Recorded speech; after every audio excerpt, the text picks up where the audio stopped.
Welcome to Church Pulse Weekly. It's Carey Nieuwhof here, along with David Kinnaman, the president of the Barna Group. David, hello. Hey, Carey, how you doing? I'm doing great. How are you doing, my friend? I'm doing great. Yeah, thanks. It's been a nice season, and kids are all busy with school, and my oldest is out and working, and yeah, there's good stuff. Oldest is out and working. That's a major epoch, man. Seriously. Yeah. It feels like it. Yeah, it's been good for her, good for us, and she's mostly enjoying her new job. She's working as a researcher in Stanford, actually. Wow. coming out of a science degree, and so she's working on sort of cellular research related to Alzheimer's. I couldn't even explain it more than that, but it's pretty neat. Yeah. The technical family, David. I'll tell you, that's great. True. Nobody understands anyone else's job description. That's pretty cool. Yeah. Perfect. Well, it's good to do this with you. And, we are really in a new season. And I think for the first time, church leaders are really starting to think about the future, and it's fuzzy and it's hazy and it's not clear and it's still unstable. But everything is, I think all of us kind of know intuitively it's going to be different. And that's why we're kicking off a series within the Church Pulse Weekly podcast. And this is part one of it. And we're going to talk about making space. We'll start today with making space for the leader. And we're going to flip the mic. You're going to interview me for this one. So how you feeling about that, David? Well, I've been sitting at your feet trying to be mentored as an interviewer for 18 months now. So I've learned a few tricks. Oh, I'll tell you, I'm looking forward to it. I always love our conversations, have for years and years and years. So in a few minutes, I will be the guest, and we're going to talk about physical space like offices, building campaigns, burnout, rest for leaders, all of that kind of stuff. But we're also going to really be drilling down in this series on things like, well, what about hybrid church? Like, we focused so much on digital in the last year and a half. What do our buildings look like coming out of COVID, moving into the new reality, moving into, as all of the research has shown, a far more post-Christian America than probably anyone thought was possible in a short 18-month span. Like, America has really fundamentally changed, and we're partnering in these episodes, but also Barna with a much bigger project with the Aspen Group. And so can you tell us a little bit about their role in all of this? Yeah, happy to. Aspen is a longtime partner and even better friends of me personally and of our business. And you'll be hearing from Derek here in just a couple of minutes. But we started, well, I want to give a little bit sort of backstory, which was when I took over Barna Group in 2009, I bought Barna from George Barna, and I've been working and being mentored by him.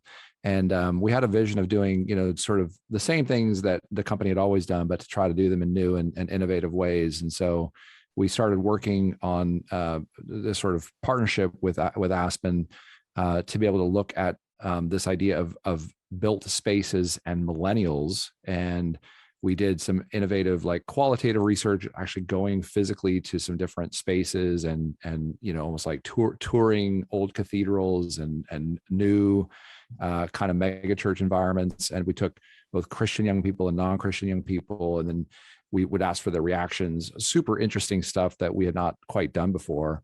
And then we also did a lot of visual polling, and it was like at the very beginning of well, exactly the very beginning, but the height of online surveying, where we'd actually use different images and ask people to respond to different images of stained glass or different views of the altar. And so we came up with this thing called, we call it Making Space for Millennials.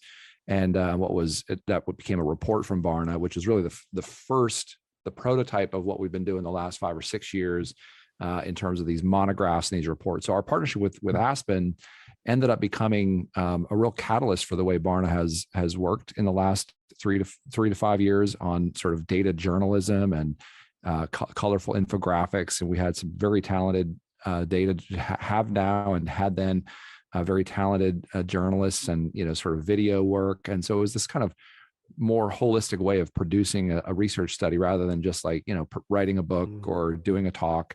And so Derek, the CEO there, Brad Eisenman, others have been just great friends, and we're eager to have you hear from them. But this has been a way for Barna to sort of serve the church in new ways. And Aspen does incredible work on that front.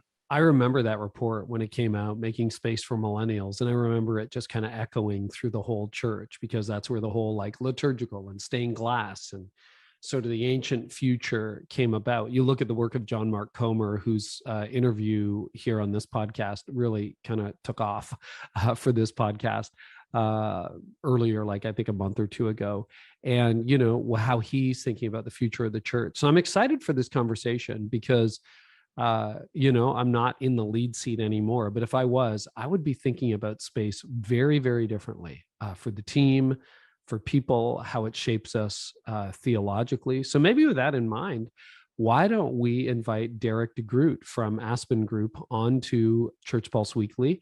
Derek, it's so good to have you here, and I would love to ask you a couple of questions, if that's okay. That'd be great. So, historically, building campaigns have been very functional. They've been very like, okay, we got to get this done. We have a limited budget, et cetera.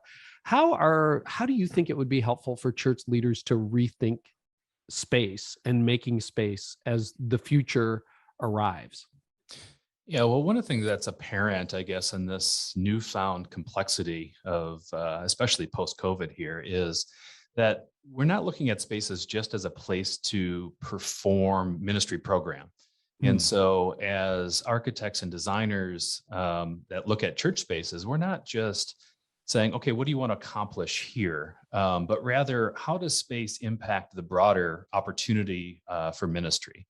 And so how does it impact the way we feel? How does it broadcast something to the community? How does it impact everything all the way to kind of how we're discipled?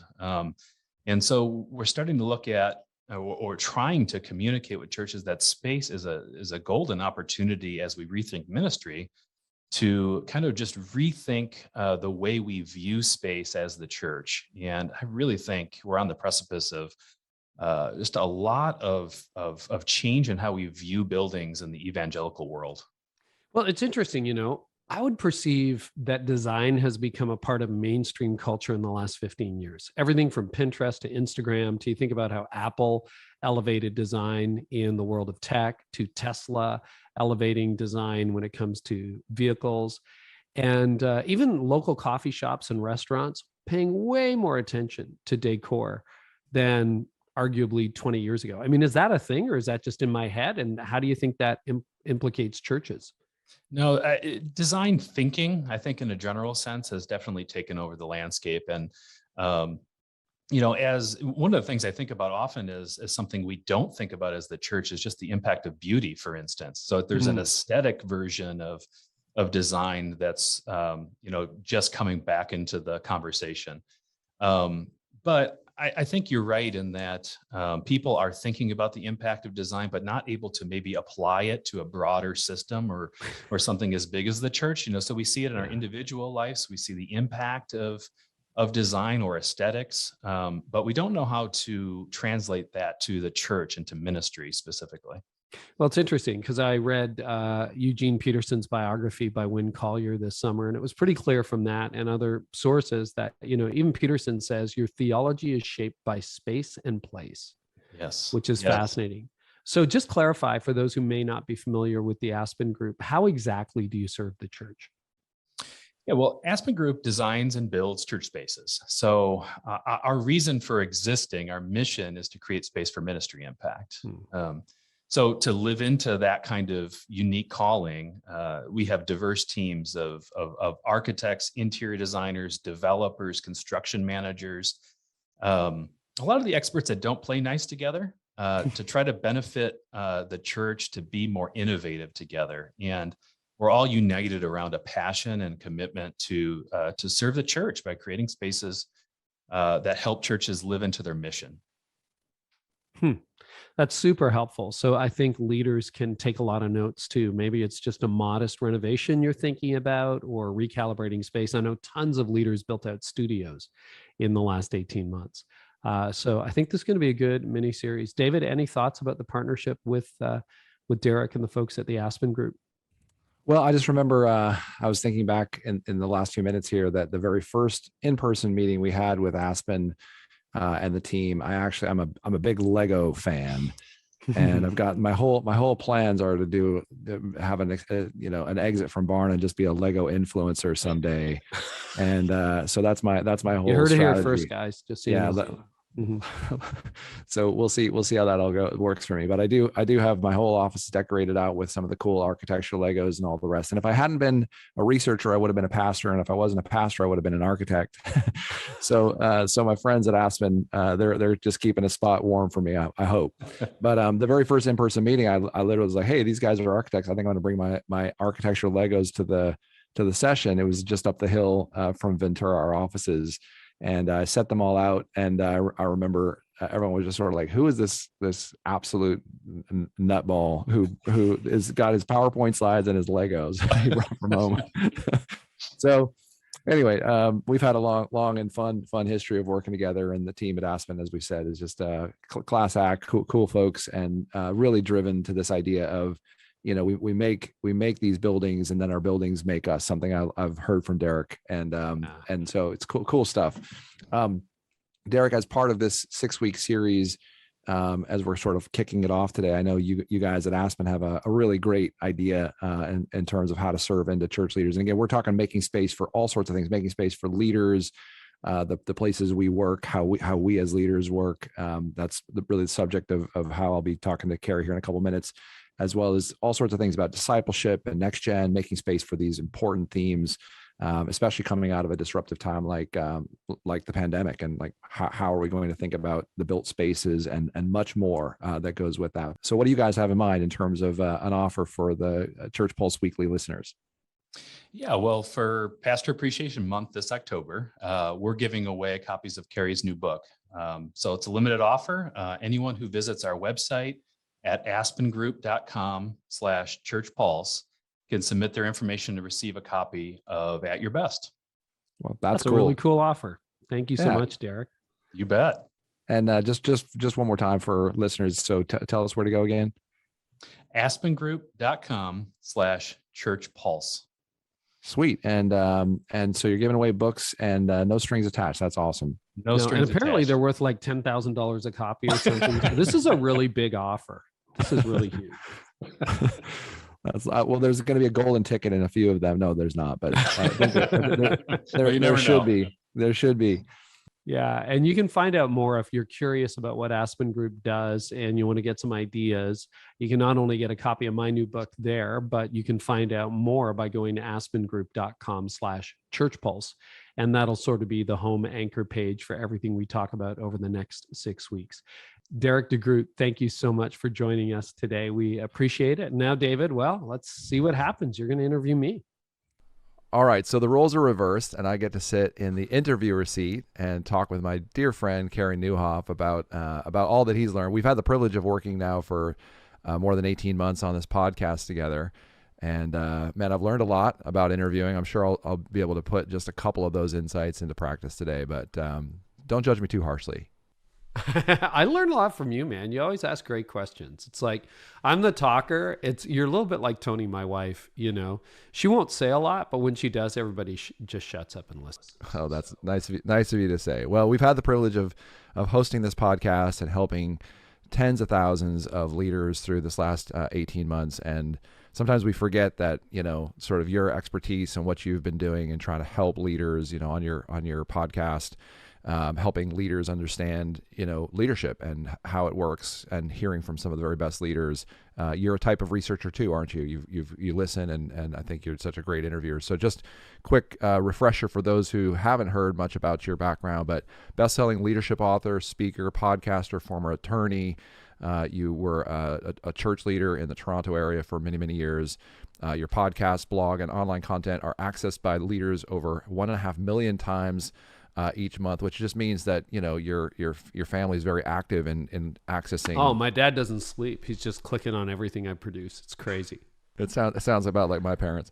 Carey speaks to leaders around the world about leadership, change, and personal growth.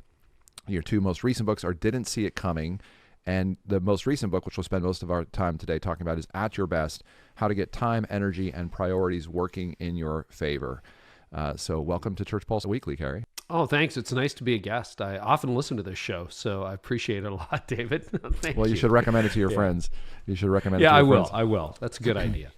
Okay, so I feel like, the first question, I've been working on this one for a while, is I just want to start with like some gotcha questions, which is, I feel like, we've got some softballs here, but I want to just with some sort of gotcha questions, like what gives you the right?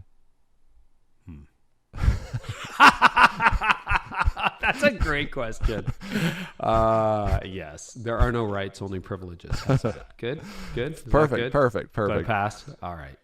Perfect. Well, so we're talking in this series about making space for leaders, making space where we've spent so much of our time in this podcast talking about digital work and the sort of shift to digital church. And today we really want to talk about the importance for leaders to make space for rest and for renewal, to make space for community and friendships, and the importance of physical space in that particular part of a leader's journey.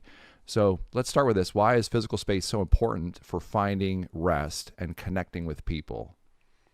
Well, I find, the most important work I have done as a pastor, and even what I'm doing right now, is it takes a lot of thought. Like when you're pumping out a message weekend after weekend after weekend, it's kind of easy at first, you think, because you use all your good stories and all your good illustrations and all the stuff. And then you do that for I preached regularly for almost 30 years. And it's like, wow, told that story before, preached that message before. And it takes a lot of what Cal Newport would say, deep work. And I think it was very early on in my ministry that I kind of discovered, space and the ability to generate sermons that connect, to create a compelling vision, to align a team. Like that is very deep work. And I found I couldn't do it in most traditional office settings.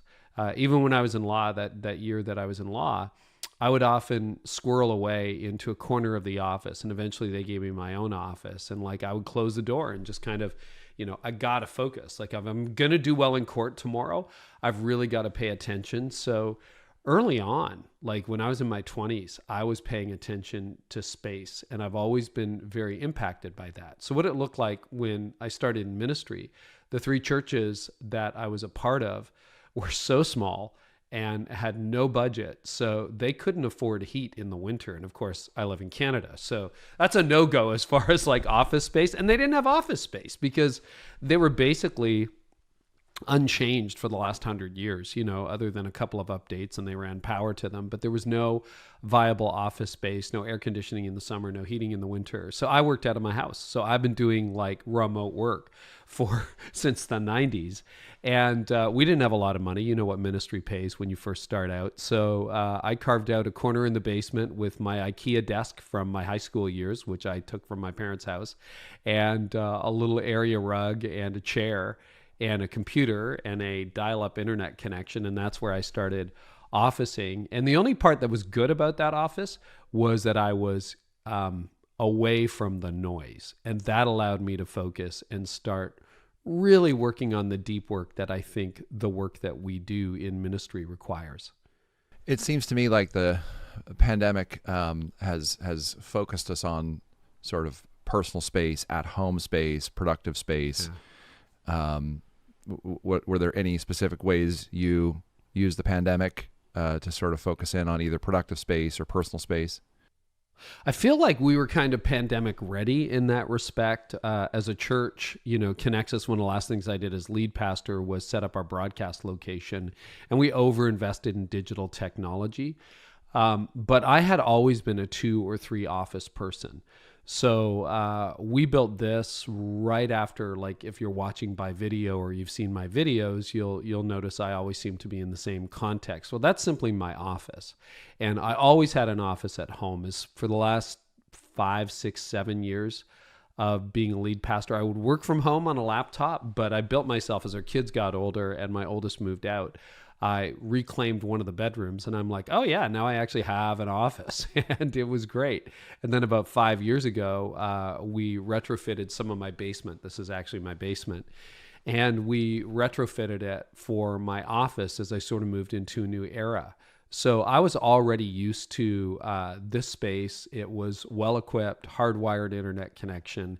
So when the pandemic hit, we just kind of flipped a switch, and it's been great. But I would say I have worked like with a remote team and from multiple offices and remote offices for a long time before the pandemic. So that part of it didn't feel hard.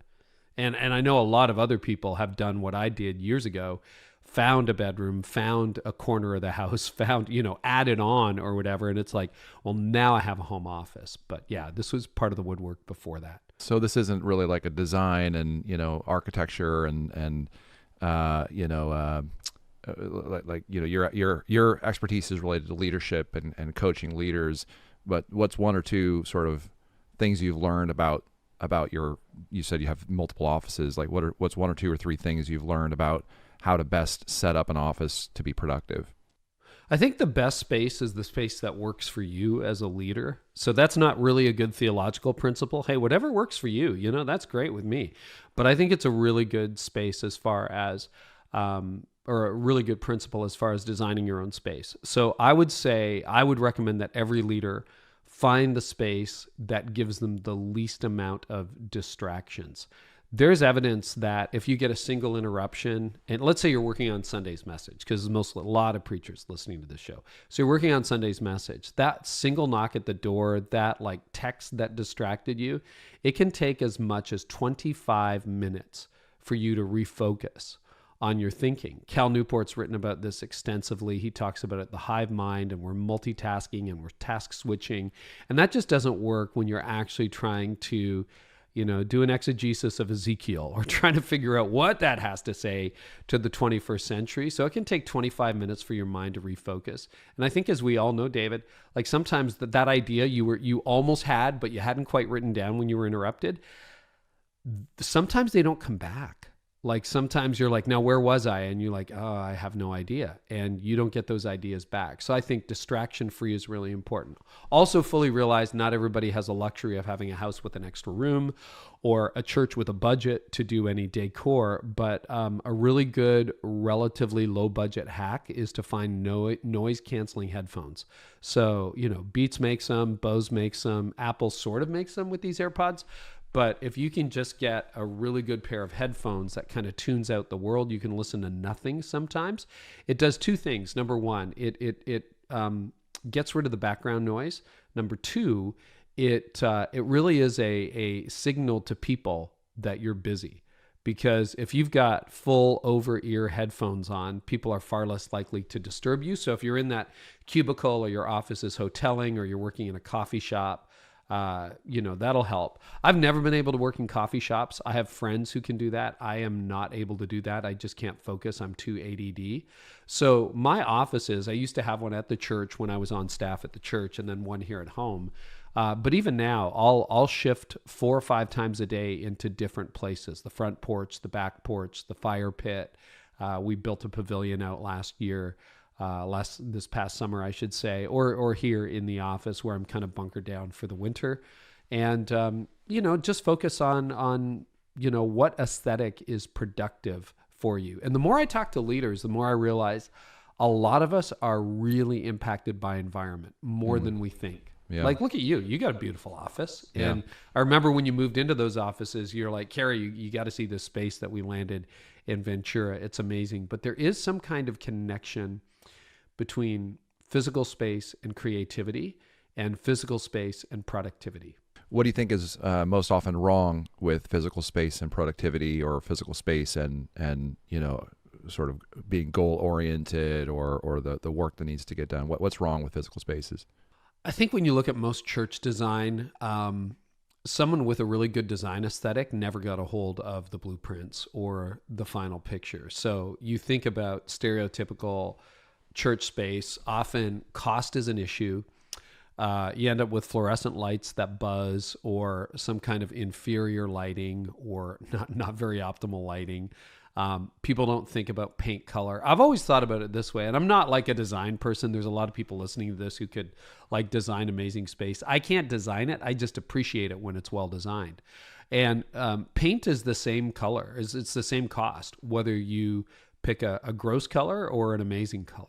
So what I tend to do, because I'm not very good at coming up with designs like this, I just get friends or family to come along and advise me. And sometimes we'll hire a designer and say, how do you build this out? So even on our first building project that I embarked on in ministry in 2003, one of the rules was when we opened up the first building was no fluorescent lights in the office space, just none. And then let's design the kids space so it's actually attractive so that parents want to drop their kids off. Now, that was 20 years ago. I would not build it the same way because things have changed over the last 20 years. When we designed Connexus, it was the same kind of thing. It's like, we really want this to have a comfortable vibe, a place where you want to hang out. And you don't need to break the bank to do it. Like, you're going to buy a desk, might as well buy a nice one. You're going to paint it a color, might as well figure out a color that actually is calming or conducive to the things that you want to do. So I think if churches took design, and I've seen a big change in the last 5-10 years, churches are taking design a lot more seriously. And again, if you're on a very limited budget, this does not have to break the bank. You're buying desks, you're painting walls, you're installing light fixtures, and LED lights have completely changed the game. Pretty much all of my house is LED now.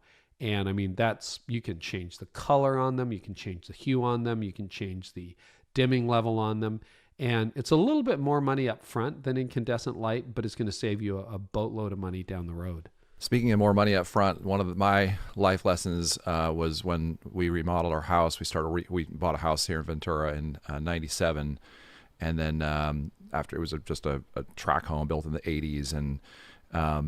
And a friend of mine, Eric Corbett, I learned so much about design from him. And he said, people spend all their money on fixtures and finishes and, the actual construction, but they don't pay for the ideas. And that really struck me. And so I spent real money with him to try to help design stuff. And I actually was like a whole education in, Southern California craftsman style. And I laid wood floors, and I've done a lot of the finished carpentry. It's actually one of my hobbies is to do that. But, we were talking about different places to put lights, and he said, you're going to want these 5 different combinations of lighting in one room. And I remember my contractor was sort of like aghast that we would, spend that money or design it in such a way that, we would do that. But every single day of my life since then, we've used those different combinations because, you use a family room in different ways. You want it nice and bright for game time, or nice and quiet for movie time, quiet and down low, and different, hosting people. And so, we've been in the same house for 25 years. And I just got back from a couple of weeks of trip, and I was just really admiring some of the decisions we made that, we paid for the ideas that made for the space to be as comfortable as it is today. And you are kind of into design, so it would be like more than I am. I appreciate it, but I'm not very good at the design stage. But I would say the same thing. There is someone in your church. There is someone like my sister, Jen, is great at design. She helped us with some interior renovations with our backyard this summer, and she thinks of things I would never think of. And I have a hard time conceptualizing like what is on the page on the drawing to what it's going to look like. She's so good at it. And Tony and I learned as really cheap marriage therapy. If you bring in a third party, it just helps so much, because we usually, if we get some good design advice, we can agree on things. And then you create space that people actually want to be in, which is something you have to think about for church. Like, I think the design aesthetic, Apple really changed the game on that about 15 years ago when they started to really move away from just functionality and into design. And you look at everything from Tesla and how automotive design has evolved, and even coffee shops. Like coffee shops, it used to be a 25-cent cup of coffee or $1 cup of coffee in this diner, which has its own kind of cool aesthetic now.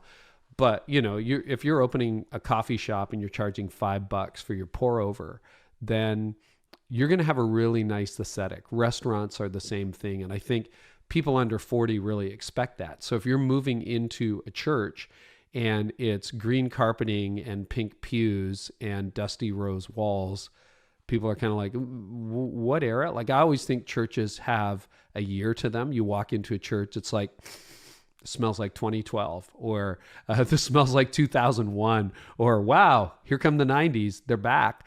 And, if you're a young parent and you're dropping off your kids, you want to have some confidence that the toys have been disinfected. My wife, Tony, she has this thing where if we go to a restaurant and the bathrooms are a mess, she's like, I don't want to go back because I assume the kitchen is just like the bathrooms. And so you're communicating through the way you design your church what you value and how you value people. And I think that's really, really important for church leaders. And you may disagree with that theologically. You may say, well, the early church didn't have to worry about that stuff. Yeah, but you're reaching people who are used to evaluating things through that lens. And I think you have to pay attention to that. So let's change gears just a little bit. We've talked about a lot of physical space and productivity and some of this last few minutes just talking about, different sort of design principles. But I want to talk about sort of our need as leaders for relationship, especially as we're all facing kind of levels of exhaustion. And, your book has come for me at just the right time. I'm, really enjoying it. And I'm thinking about, as someone in my mid 40s and thinking about what's next, how to really get the best out of life and what God has, how to be a good steward. But I want to ask this a couple different ways, but let's start it this way.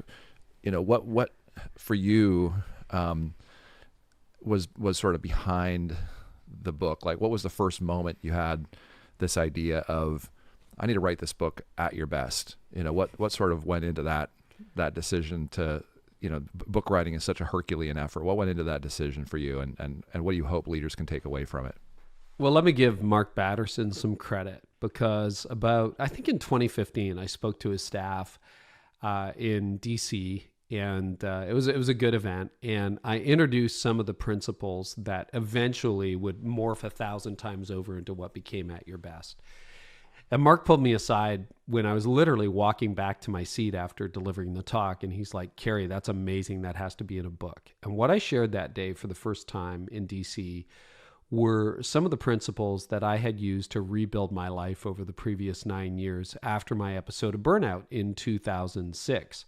And so I had burned out. I burned out without a pandemic, without like smartphones. Like I did it all by myself because I had a decade of growth, and I had a terrible equation of I'll just work more hours because God has sent us more people, and that doesn't scale.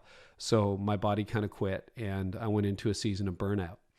And it was really, really painful. There was a couple of months, David, where I thought, it's over. I'm not coming back. I'm 40 years old and my life is finished. By the grace of God, I did come back, but I was also chastened enough to realize I can't live this way. Like, if God sends us more people, I can't just work more hours. It was killing my family. I was not present at home. And it just about killed me. I lost all my passion, all my energy. It was awful. So I started writing down, like I started creating through books and coaching and counseling, a new approach to life. I thought, okay, if that was the old normal, what is my new normal? And so I started to think about time, energy, and priorities differently. And I just created this little system for myself that started over time with a lot of trial and error, started to work. And to the point where by 2014, 2015, almost a decade after my burnout, the top question I was being asked was, how do you get it all done? You're leading a church full time. You're blogging. You started a podcast. You're flying around the world. Your marriage seems better. You seem to have a great relationship with your kids. Like, you seem rested. Like, what is going on? And at first I thought, well, I just made some changes here and there. And then I thought, well, I wonder if these principles are codifiable, and I wonder if I can teach them to others. So it was really at National Community Church with Mark Batterson. I taught them for the first time. And then a year later, I turned it into a course called the High Impact Leader. That helped thousands of people, and we were seeing results in thousands of leaders' lives. So I took all the insight of teaching this material on the road and in the course for a few years, totally revamped it, developed it further, thought about further learnings, incorporated some research, and produced At Your Best. So that's the story behind the book. And what's exciting me is we're hearing every day now from leaders who are saying, I read your book in 2 days. I'm already seeing the difference, which blew me away. I thought it would take a week or two to work through all the material and ideas. They're blowing through it and saying it's making an almost instant difference, which makes me excited. what do you think is the difference? Your work is in the category of sort of self-help, life advice, life coaching. Barna's work is not exactly that space, but in a similar way, we're trying to help leaders take stock of their reality and then do things differently, think and act differently. And I've thought about this question a lot. I don't have a good answer, is why I'm asking you. What is the difference in your experience? This is now your second big book on productivity, and you've been in the sort of the life change business for a long time. What do you think is the difference between someone sort of being mildly interested or superficially interested or on some basis reading your book and then actually putting into practice these things? It's not the only way to do, to help with time, energy, and priorities, but it is a way, and it's a good way. What do you think is the difference as listeners are going to go check out the book, use the content? Do you have any ideas about ways to really get the most out of trying to make deep whole life change? Yeah, it's a really good point, because I'm not the first one in the time management space. There's a million books out there. It's a little bit like the diet industry or cookbooks or money management. It's like there's so many books out there. What do I have to say? It was a really good question, and I asked myself that question because I've read widely in the space. I have applied, David Allen, Juliet Funt, Cal Newport. I mean, they've all written, Greg McEwen they've all written so well in the space. So what's the difference? Well, number one, I'd trained several thousand leaders and saw that they had achieved similar results. Number two, I don't claim it's the only time management book out there. I think probably the unique contribution is I tried to make it simple. I tried to make it to the point where you really could read the book and codify things. Because sometimes I've read time management books that feel like, oh gosh, this is a graduate degree here, and I've got to spend 6 months of my life understanding the principles to put them together. This was designed to hit the street quickly, to hit your life Monday. You read it on the weekend, you're making changes on Monday. Secondly, the concept of energy management. So it's managing time, energy, and priorities. The time management section is fairly short, and I'm going to assume a lot of people have done some good time management over the years. But the energy management seems to be the Archimedes lever that changes everyone's life, and it changed mine. And the principle there, I'll just share it in a nutshell, is that you have 3 to 5 peak hours in a day. Researchers would agree that most of us, you have 24 equal hours in a day, but not all hours feel equal or produce equally.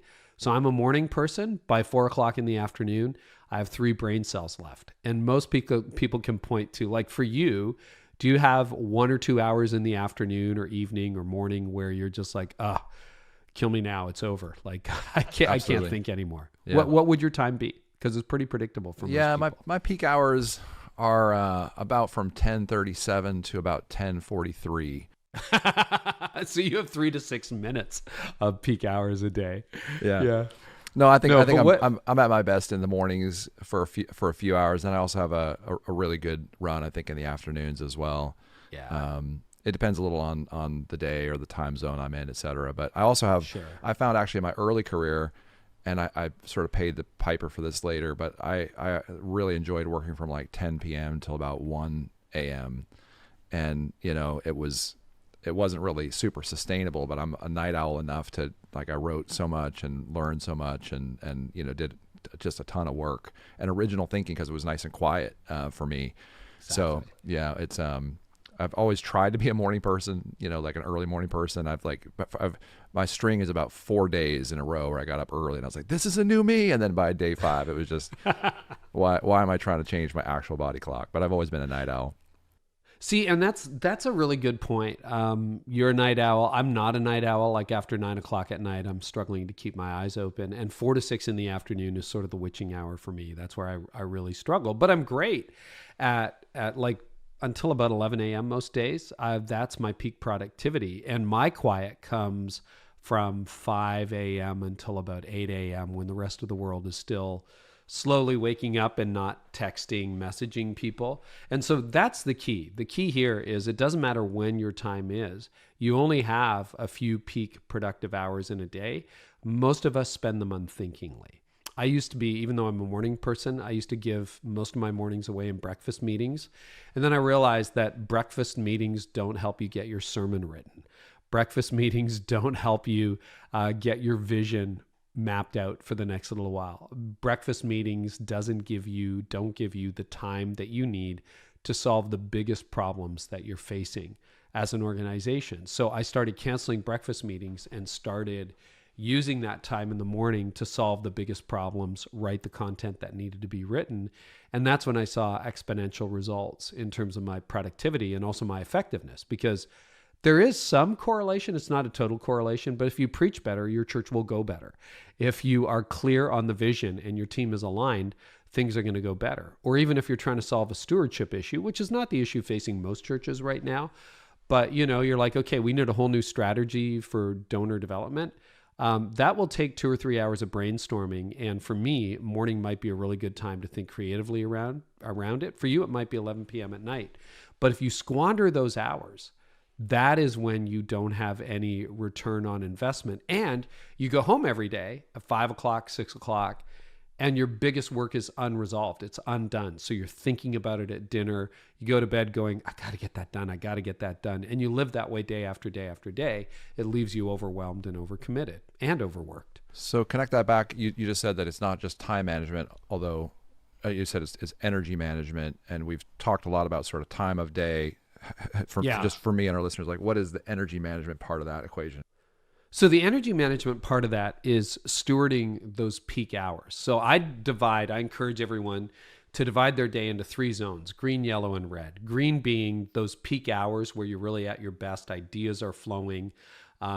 You got relatively high energy. You're in a pretty good mood, pretty good headspace. And for most people, that averages out to 3 to 5 hours in a day. Your red zone is what we talked about already. That's when you're tired. That's when you're like, I need caffeine or I need a nap. I don't know which one, but for me, that's 4 to 6. And then everything else is yellow. And yellow zone, your energy's not at its peak, but it's not bottomed out. You're not at the low trough either. So then, what you do is you figure out, okay, what is my most important value-added activity? For a lot of preachers, it's the weekend sermon. It's series design. It's figuring out, okay, this is still a fog of leadership. What are we going to do in 2022 to reach more people, to disciple people? That deep work that you have to do. What you should do is you should safeguard those best hours, your green zone, and do what you're best at, that most important work, the stuff that you are uniquely gifted to do when you are at your best. Because when you get that done, first of all, quality of work is going to be better. There's a huge difference between starting a message on a Monday in your green zone and not getting it done all week and doing it on a Saturday afternoon when you should be playing with your kids. And we've all been there, right? Where it's like the message still isn't done and you apologize to your family. Well, your sermon's not going to be that good. It's just not going to be that great. You do that repeatedly, you will never become a world-class communicator. You'll not even be the best you can be. So by thinking about, okay, I have a finite energy. It's not a scarcity mindset. It actually produces far more than anything, but I've got 3 to 5 hours in a day. So this morning I was working on a talk that I'm giving to an online webinar for, well, I think between the two of them, several thousand leaders. Got that talk written. I was working on some other writing projects that I was working on, and then I was preparing to shoot video, and now I'm doing an interview. That's a good day's work. This afternoon, I can get to Slack. This afternoon, I can get to my email inbox. This afternoon, I can fill out that expense report. And then in my red zone, I should either take a nap, do some basic admin, or call it a day and go home. But because the big rocks got moved when my energy was at its peak, I did better work. I got the most important stuff accomplished. And this is, David, this is what I see killing leaders day in and day out, because most of us, and the biggest section of the book is on priorities, most of us get killed by other people's priorities because we have the best intention. Okay, it's Monday morning. I am a morning person. I'm writing my message. I'm getting this series outlined. And then you look down at your phone, you have 5 texts, and then you've got a crisis and a pastoral emergency. And then someone knocks at your door and someone says, can I have 5 minutes of your time? And then there's a meeting that popped up because this person is struggling with X. So now you got to go to the meeting. And Friday rolls around, you haven't done anything on your to-do list. You're still cramming for Sunday, and you rinse, lather, and repeat next week. Like, that's a recipe for burnout. And so the book is designed for you to take control of your time before other people do. Yeah, so good.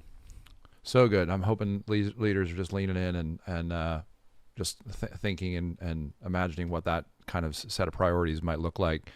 Let's do this. I want to talk about just some stats, and I'm going to do like a little bit of a lightning round with you on five key stats, and then I just want like a couple ideas, a minute or two on response. So we've been talking about satisfaction with time and productivity. 1 in 3 pastors say they're not satisfied with how they spend their time during a week, which is it's not a majority. 3 in 5 are saying they are comfortable with it, but we've talked a lot about that, so that's I think enough there. I'm surprised it's not higher, to be honest with you.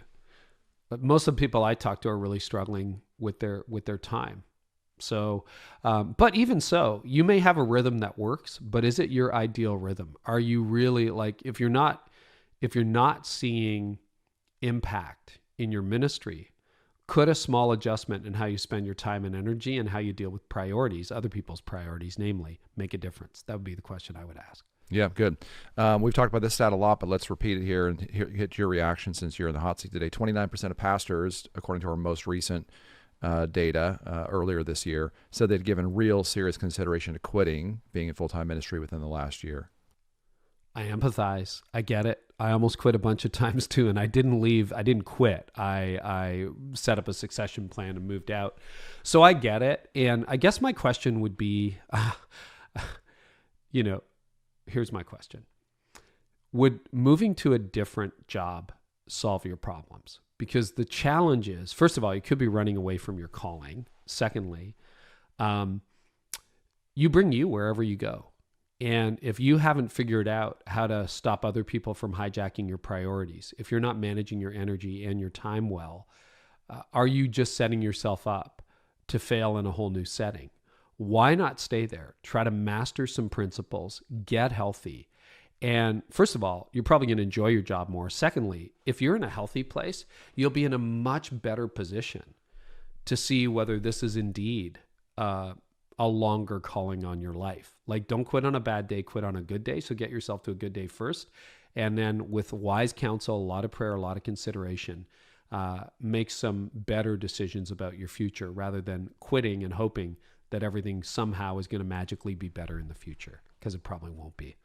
That's such great advice. At the same time, you step back from leading Connexus at a time when a lot of people might have said, sort of you're reaching your peak, or you're sort of it's just, that's maybe a whole different podcast. But what's 1 or 2 words of advice for those leaders who maybe should really consider walking back, or it's like it doesn't change their calling, but maybe this is a season of God moving them on to something else?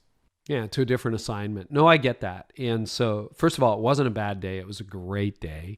Secondly, I have been concerned about succession for years in the church. And I had turned 50 when I handed things over to Jeff Brody. And I kind of thought I had 5 years left in me of like really good, capable leadership. But the church was experiencing double-digit growth. We had money in the bank. And I thought, I'm going to give it to him now when it's strong. And that gives Jeff a year or 2 to make some mistakes. The place isn't going to fall apart. He didn't, by the way. He has done an incredible job. So he didn't need that kind of slack, but there was slack in the system in case he needed it. He didn't need it. And I would rather do that than risk it and hand over something that was limping or fading or struggling a little bit a few years later. And I think a lot of pastors wait until it's too late for succession.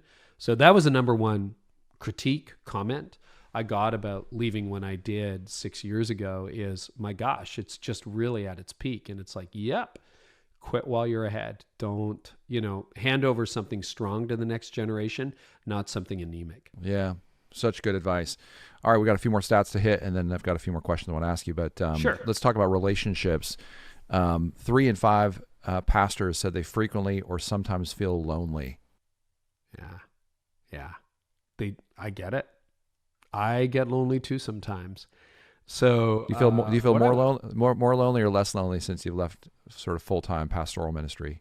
Well, that's really interesting. I was mentoring a group of pastors who came up, and they flew up to my place, and we were together this past week. And one of the things we said as we sat around the fire late at night in my backyard is you find out who your friends are when you're done ministry.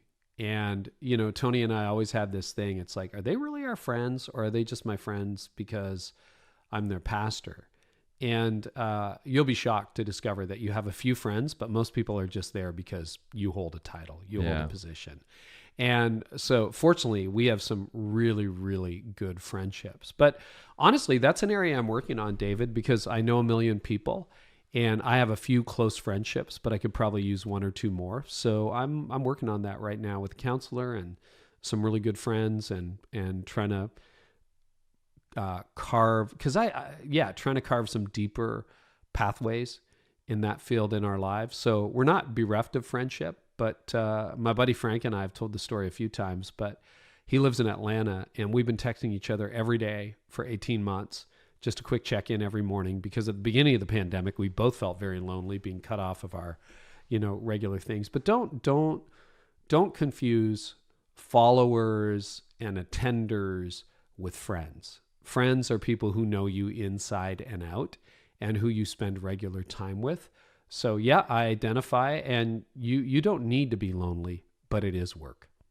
I know my mom dealt a lot with that when my dad stepped back. My dad's an amazing leader, Carey Kinnaman, and Marilyn Kinnaman stepped back from his church at about the same time you did.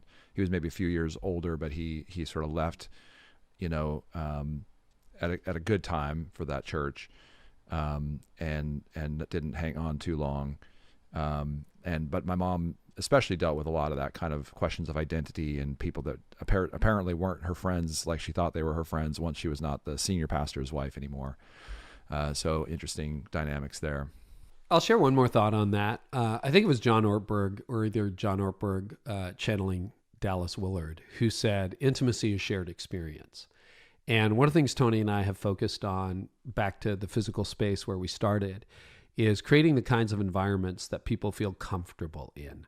So, we bought a boat a few years ago. We've been boaters for about 15 years. Everybody loves a friend with a boat. That's like a shared experience, something you can do, fun with friends. I have friends who fly in from out of town and they're like, we still talk about that day on the water. We remodeled our backyard this year and put in like a hot tub and some space and a new fire pit.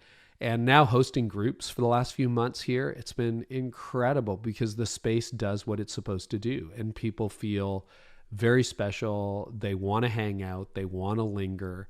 And so, hey, you can do that on a milk crate around, wherever you want. We all did that in college. But I think if you get to a certain stage, if you create the space, it makes it easier to have that kind of relationship. And so we're really enjoying the season that we're in. Last set of stats here. Only 1/4 of pastors, 27%, say they talk with someone about their emotional and mental health at least 2 or more times a month. 14% say never. Like more than half of pastors are sort of less than monthly talking to others about their mental and emotional health. And this stat just shocks me. Only half of Protestant pastors say they. Over half of Protestant pastors say they never meet with a counselor. Yeah. Danger. Like, that blows me away. And then you wonder why you see so many pastors implode.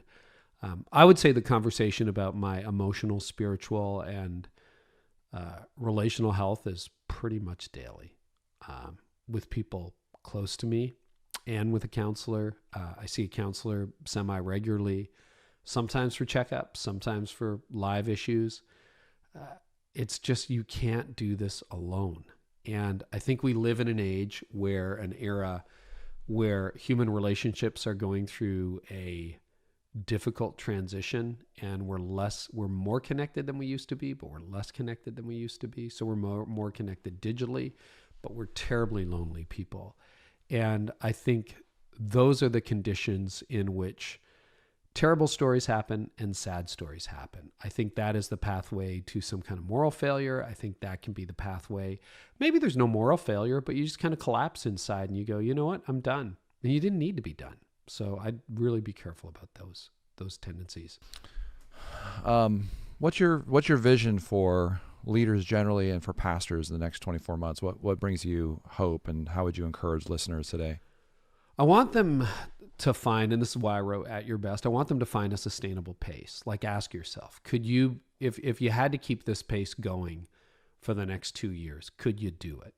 And I think most of us would say, hey, long before the pandemic, the answer was, not sure. And now the answer is, no, I can't do it anymore. And you can find a sustainable pace. And you need to do that for the sake of your family. It will make you a better Christian. It will make you a better spouse. It will make you a better parent if you have kids. It'll make you a better leader. It'll make you a nicer human. And often leaders, we just fall on the sword and we don't need to. And we talk about, oh, we're sacrificing, Well, if you sacrifice your health, you don't have much to give. You can only get what you give. Like, generosity assumes that you have something to give. And if you're running on empty and you have nothing to give. So I want to see pastors get internally healthy. Yeah. I want to see them in a place where they are alive and vibrant and celebrating, living in a way today that will help them thrive tomorrow. And if we can do that, we then have a baseline to be able to look at all the leadership issues that we're facing. But if you're running on empty, that's hard. That's awesome. Such an inspiring vision. And I think some of the things we've learned here in this podcast the last 18 months, like if we thought that ministry was just getting people in a building, if we thought that ministry was just having a growing church, if we thought that ministry was, just assembling people, whatever our metrics of success, to me, it feels like this is the next 2 to 3 years are going to be a window of opportunity for us as leaders to meet this incredible emotional, mental health, financial, vocational, relational, spiritual needs of a society and societies around the world. That's like, what's the most important thing? The pandemic at least has revealed we need more of each other. We need more of God, and we need healthy leaders to be able to be able to create those thriving churches that produce the flourishing people that we all signed up to be in ministry to help facilitate, to help cultivate. I completely agree with that. And you know what? We're going to figure out how to reach people. That's not that hard. We have digital, we have physical. That's going to resolve. Right now, we're going through a massive upheaval. But the question would be 24 months from now, 3 years from now, are you going to emerge healthy into that space or so exhausted that when the dust settles, you haven't even got energy for today, let alone for tomorrow. So I want to see you emerge healthier out of this. And then we can solve our leadership problems. We'll figure that out. Yeah. The book is At Your Best, How to Get Time, Energy, and Priorities Working in Your Favor. There it is, if you're watching. And Carey, I've benefited so much from our friendship and just all the things that we've been learning together and the side conversations. And I appreciate you. I consider you one of my dear friends. So thanks so much for sharing your wisdom with us today. David, I love you. Thank you so much for the opportunity. You're pretty good at this interview thing. I think you got a future. Don't get discouraged. And you're one of my absolute favorite people. Thank you for your friendship, and thank you for helping me and just millions of other leaders try to figure out where to point the compass. So thanks so much, friend. Well, for Pastor Appreciation Month this October, Aspen, which is our partner for this Making Space series, is giving away copies of Carey's new book. So for a limited offer, go visit their website at aspengroup.com/churchpulse to sign up to receive your free copy of At Your Best today. That's awesome. And this will be a multi-part series where we're looking at making space today for rest and renewal and relationships in the life of leadership. So thanks so much, Carey, for being a part of this. You were in the hot seat today, and I got the chance of being in an interview. And so thanks so much, listeners, for being a part of Church Pulse Weekly over these many months. We hope you benefited from today's episode. And if you like this, feel free to recommend it to your friends and sign up to hear more. It's been our privilege as two guys who were thrust right into the pandemic like you were, to try to help you as leaders navigate this incredible 18 months. So many highs, so many lows, and we're just here cheering for you at Church Pulse Weekly at Barna